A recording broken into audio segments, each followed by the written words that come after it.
Sa 6 na taon na pagiging barangay health worker o BHW kan residenteng si Mary Jane, masasabi niya daang limitado pa sa iyang kaaraman sa pagresponde sa mga oras ng emerhensya. Kaya nga ni mapahiwasan sa iyang kaaraman, dahil niya nanggad pinalampasan pagkakataon na makapagpartisipar sa Disaster Response Management in Health and Emergency First Aid Training na pinadrenohan kan LGU Legazpi na pigkondusir kasubagong aga sa barangay San Roque, Legazpi City. Para sa iya, importante ang mga araw kaining aktibidad orog pata magagamit niya inibako sa na para sa barangay, kundi maging sa iyang pamilya. Makapagal, pero kung kaibuhan po sa real life na mangyari man, wala kitang choice bilang BHW, kaibuhan ta pong 25 individual na pinagharalong BHW, tanod, asin opisyal kan barangay ang naimbitaran na magpartisipar sa aktibidad. Kasabay sa mga pangenot na pigtukdo sa training, iyon cardiopulmonary resuscitation o pag-CPR, emergency first aid, asin disaster response management in health.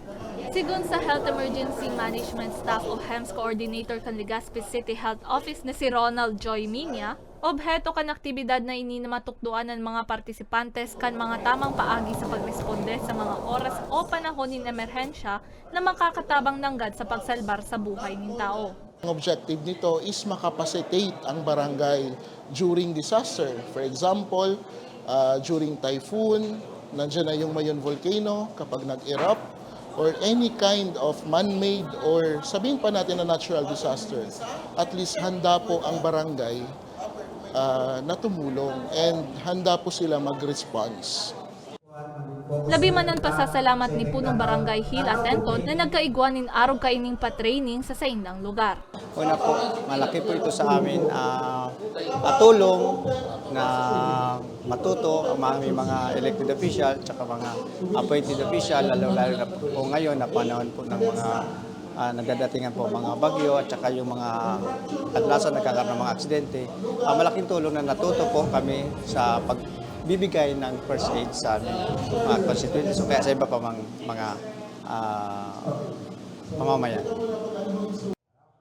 Nagabot man sa aktibidad ang namakan syudad na si Mayor Alfredo Pido Garbin Jr. asin si City Councilor on Health Sunshine Imperial. We all know for a fact po na mas maigi na po yung preparado kaysa pagdating po ng kalamidad, doon pa po tayo lang maghahanap ng means on how to save lives.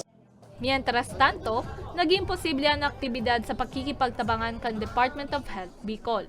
Maduraran aktibidad sundo sa Pebrero 28, asin nakatalaan na darahon sa 69 natatada pang barangay sa Legazpi. Para sa mga baretang Tatak Bicol, May Encinares.